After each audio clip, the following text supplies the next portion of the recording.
Bonjour tout le monde, j'espère que vous allez bien. Ici Nat Chanceuse. Aujourd'hui, ça fait longtemps qu'on ne s'est pas parlé, puis j'avais le goût de vous faire une recette de dentifrice.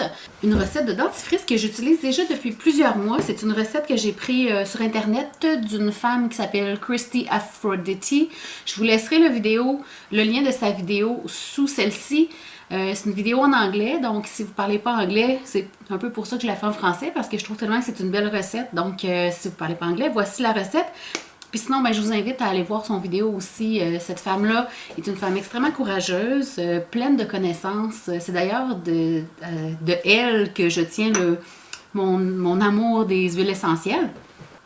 Et en passant, la vidéo que je vais vous mettre en lien vers le sien, elle l'a faite pendant qu'elle était sans abri, qu'elle habitait dans une tente dans les montagnes de la forêt, des forêts de l'État de Washington. Donc, je lui lève mon chapeau. Hi Christy, if you're watching this. Donc, ça prend quelques ingrédients. Tout d'abord, vous pourriez utiliser seulement de l'huile de coco, seulement du baking soda. Mais aujourd'hui, je vous fais une recette un peu plus complète et je vais vous montrer les huiles essentielles que j'utilise parce qu'elles travaillent en synergie dans cette belle recette-là. En synergie et aussi que ça goûte très très bon. Donc ça remplace bien la pâte à dents. La seule chose que je voudrais vous dire là-dessus, c'est qu'il ne faut pas cracher dans le lavabo parce qu'il y a de l'argile et de l'huile de coco dans la recette. Donc à la longue, ça pourrait boucher vos tuyaux. Donc idéalement, moi je crache dans la toilette tout simplement. Désolée pour too much information, mais c'est ça que je fais. Je commence par... Ici, j'ai de l'huile de coco. J'ai environ la moitié d'un pot. Là, je vous donne des recettes très approximatives parce que c'est vraiment pas, c'est pas grave là, que vous mettiez un petit peu plus de ça, un petit peu moins de ça. De toute façon, comme je vous ai dit, vous pourriez utiliser seulement de l'huile de coco, seulement du bicarbonate de soude, seulement de l'argile, seulement des huiles essentielles. Alors, allez-y, vraiment, à votre goût. Je vous donne, comme je vous dis, des ratios approximatifs. Donc, je vais mettre un ratio de 1 pour 1 de huile de coco et de bicarbonate de soude. J'ajoute ça ici.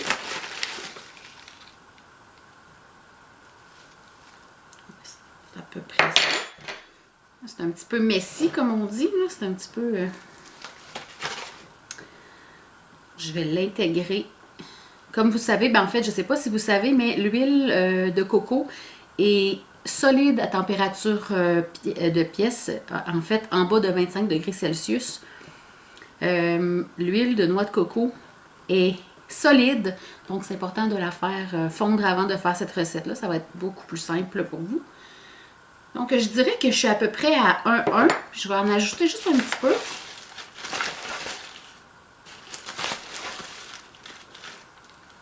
Comme ça. Je pense que ça va être correct. Ensuite, ma recette est ici. Regardez mon beau romarin. Il est beau, hein? J'espère que je vais être capable de le garder après les fêtes parce que le romarin, c'est une plante méditerranéenne. Donc, c'est bien difficile pour elle de survivre dans notre climat arctique. D'ailleurs, aujourd'hui, il fait comme moins 27. Il fait beau, par exemple. Il fait super beau. Tantôt, je vais aller rentrer du bois. Mais bon, revenons à nos moutons. Donc là, j'ai ajouté le bicarbonate de soude. Je vais ajouter environ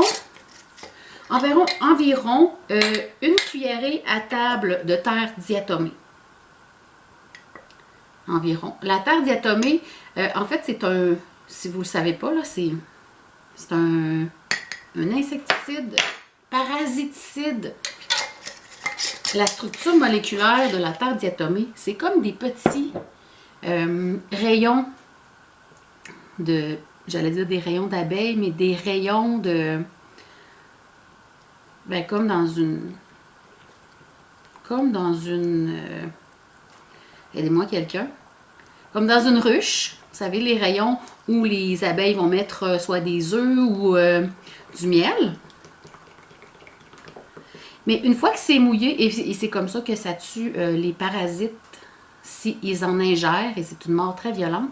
Mais comme on l'utilise dans ce cas-ci de façon humide, mouillée, ces petites honeycombs-là vont être saturées d'huile, donc il n'y a plus de danger pour nous. Pourquoi on utilise la terre de diatomée?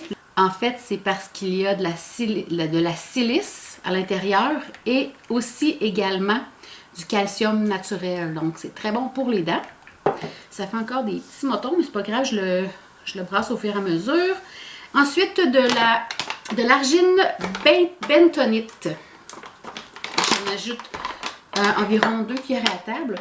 Et cette argile, bien spécifiquement, reminéralise les dents et les blanchit. Donc, c'est un très bel ajout à notre dentifrice. J'en ajoute environ 2 cuillères à table que je vais intégrer à mon mélange. Je vais ajouter aussi un peu de spiruline parce que là, c'est comme brun-beige comme couleur. Pour faire une belle couleur verte, on va ajouter un peu de spiruline. C'est facultatif, là, c'est vraiment juste pour la couleur. Alors, j'ajoute la spiruline.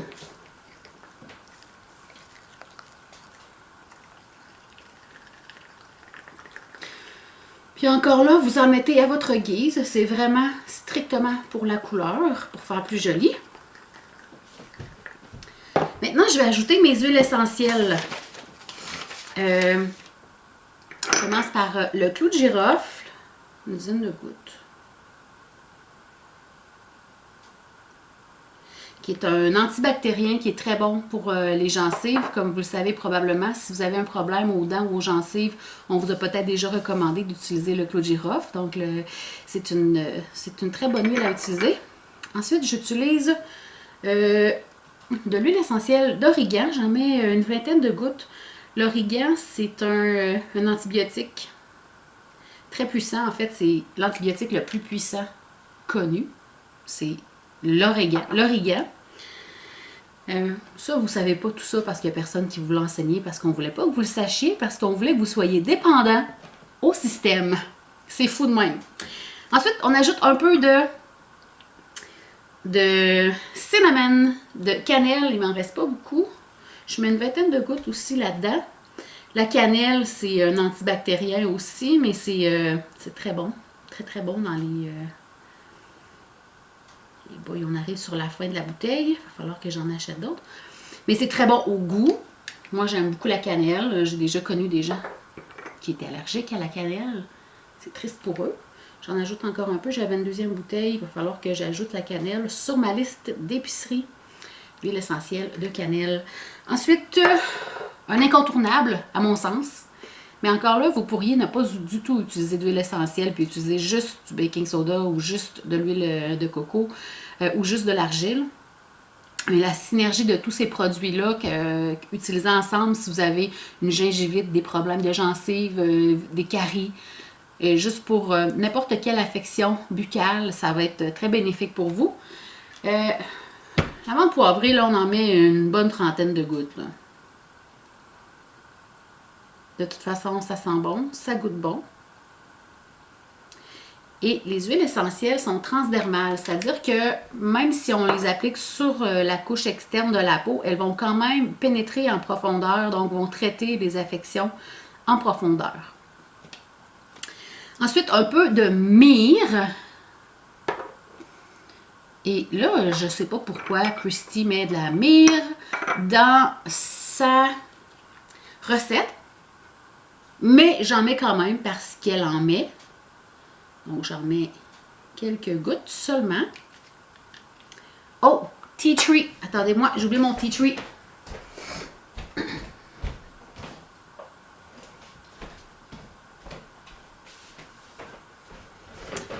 Je suis en pyjama encore, sauf le haut, parce que je le fais à mon vidéo. Tea tree, une bonne trentaine de gouttes aussi. Le tea tree est antibactérien, anti-infectieux.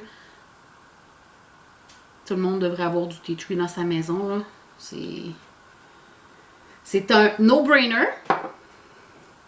Je l'utilise aussi pour faire le ménage. Peut-être qu'un jour, je vous ferai une vidéo sur mes produits ménagers. Mais c'est un incontournable dans la maison. Tea Tree, ensuite Wintergreen Gold Terry odorante. Ça, c'est bon parce que ça goûte le... Tu sais, les paparman roses, là, c'est ça. Ça goûte ça. Ça sent ça. Moi, je trouve tellement que ça sent bon. J'en mets une vingtaine de gouttes.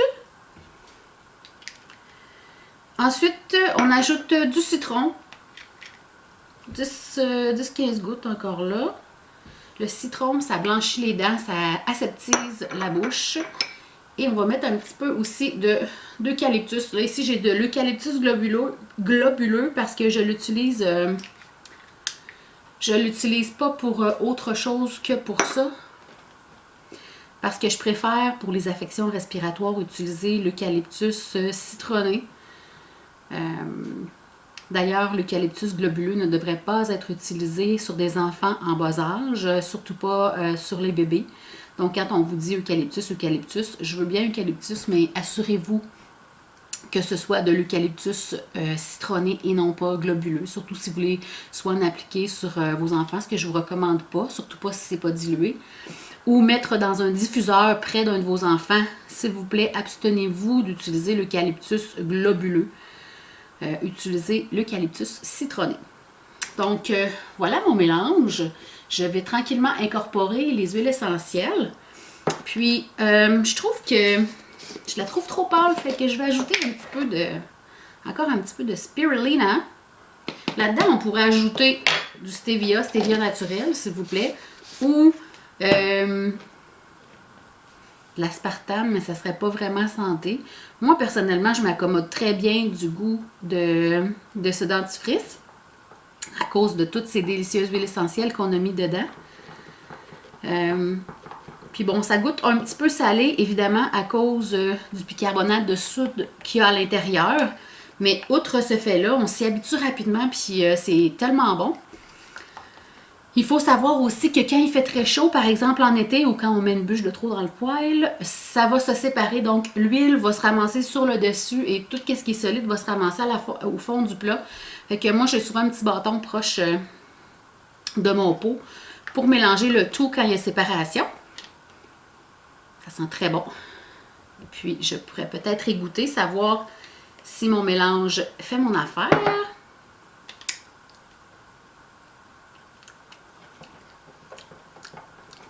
C'est très bon.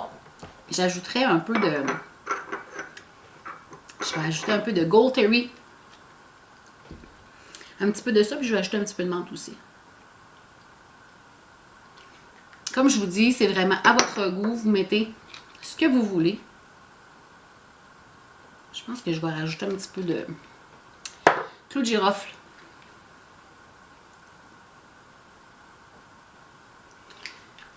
Je regarde, ça, il va falloir que j'en rachète d'autres aussi. Évidemment, je vous suggère d'utiliser des huiles essentielles biologiques. C'est toujours mieux pour notre corps et pour la planète. Moi, j'ai deux compagnies fétiches. J'ai Divine Essence ici et aussi Alixir à Québec. Vous pouvez commander les deux sur Internet. Les deux sont disponibles sur Internet. Voilà. Donc, c'est pas sorcier, c'est pas plus compliqué que ça. Puis ensuite, tout ce qu'il vous reste à faire, c'est en mettre un peu sur votre brosse à dents et vous brossez les dents. Ce que je vais aller faire dans les prochaines minutes. Ah oui, ça sent tellement bon. Je m'assure qu'il n'y a pas de petits grumeaux. Je mets un couvercle dessus et je le garde près du lavabo dans la salle de bain. Oups! Et voilà! C'est pas plus compliqué que ça. Donc, si vous avez, je vais juste regarder mes papiers, voir si j'ai oublié quelque chose. Ce qui est génial avec ça, c'est qu'il n'y a pas de fluor dedans. Parce que le fluor, c'est dangereux. Si vous regardez sur le tube de dentifrice, il y a une notification justement qui vous dit que si vous avalez plus la grosseur, plus qu'un petit pois, de consulter un centre antipoison. Donc moi, ça ne m'intéresse pas full de mettre des produits, des produits si dangereux dans mon corps, dans ma bouche. Donc c'est pour ça que j'utilise ce merveilleux dentifrice. Si vous avez des questions, des commentaires, n'hésitez pas à les mettre sous la vidéo, ça me fera plaisir d'y répondre. Et là-dessus, je vous dis à la prochaine!